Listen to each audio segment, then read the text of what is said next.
Hello বন্ধুরা, মিষ্টির recipe and ব্লগসে তোমাদের আরও একবার স্বাগত জানাই। তোমাদের সাথে আজকে শেয়ার করব ইস্ট ছাড়া তোমরা নানপুরি বাড়িতে কীভাবে বানাবে। আমরা অনুষ্ঠান বাড়িতে তো নানপুরি খেয়েই থাকি, আর সেই নানপুরি যদি বাড়িতেই বানানো যায় অতি সহজে, তো চলো সেটা তোমাদের আজকে আমি ঝটপট দেখিয়ে দিই।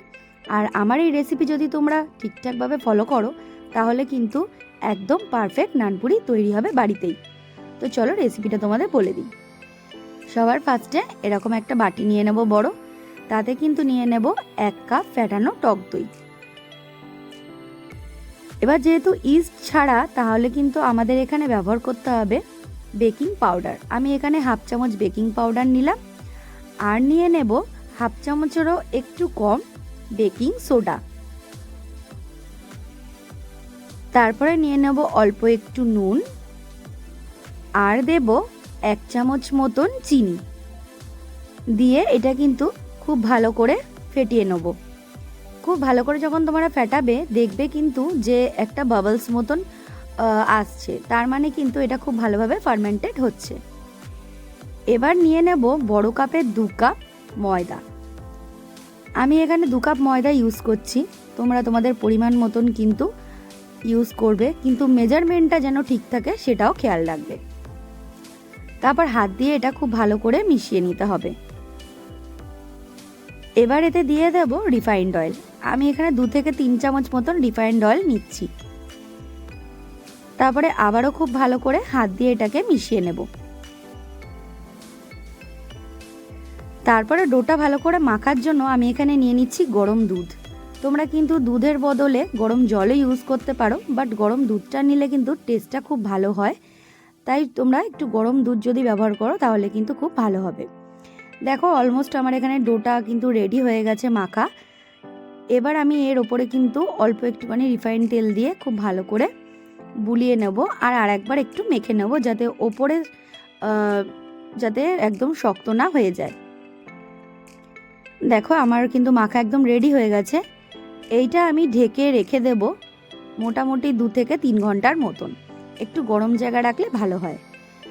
দেখো 2 থেকে 3 ঘন্টা হয়ে গেছে, আমার কিন্তু ডোটা একদম রেডি হয়ে গেছে, একদম নরম হয়ে গেছে। দেখো খুব সুন্দর করে রেডি হয়ে গেছে। এবার এটাকে খুব ভালো করে আর একবার মেখে নেব, নিয়ে এটাকে 2 ভাগে ভাগ করে নেব। নিয়ে এবার এটা থেকেই কিন্তু বড় বড় করে লেচি কেটে নেব। যেরকমভাবে রুটি করার সময় আমরা লেচি করি একটু বড় বড় সাইজের, সেরকম কিন্তু করব। নানপুরি কিন্তু একটু মোটা মোটা হয়, তাহলে কিন্তু বেশি ভালো হয় খেতে, পাতলা হলে কিন্তু লুচির মতন হয়ে যাবে। তাই আমাদের একটু লেচিগুলো একটু বড় বড় করে কেটে নিতে হবে। এবার দেখো হাত দিয়ে এরকম গোল করে প্রত্যেকটাই গোল করে নিচ্ছি।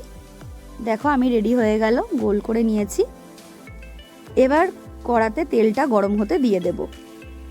আমি যেহেতু এখানে একদম ডুবো তেলে ভাজবো, তাই খুব বেশি করে এখানে তেল দিয়ে নিলাম, আর সেটা গরম হওয়ার জন্য দিয়ে দিলাম। এবার এরকম একটা বেলুন চাকি আমি নিয়ে নেব, তাতে কিন্তু অল্প একটুখানি আমি রিফাইন্ড অয়েল লাগিয়ে নেব। আমি যে রিফাইন্ড অয়েলটা গরম হতে দিয়েছিলাম সেখান থেকে কিন্তু অল্প একটু গরম তেল এখানে নিয়ে নিয়েছি, আর এটা এরকম হাত দিয়ে একটুখানি বুলিয়ে নেব। নিয়ে তারপরে কিন্তু লুচির মতন করে বেলে নেব। এগুলো কিন্তু একটু মোটা মোটা করেই বেলতে হবে, খুব কিন্তু পাতলা করবে না। দেখো আমার সবগুলোই কিন্তু বেলে নেওয়া হয়ে গেছে। এবার একদম গরম তেলে এগুলোকে ভেজে নিতে হবে।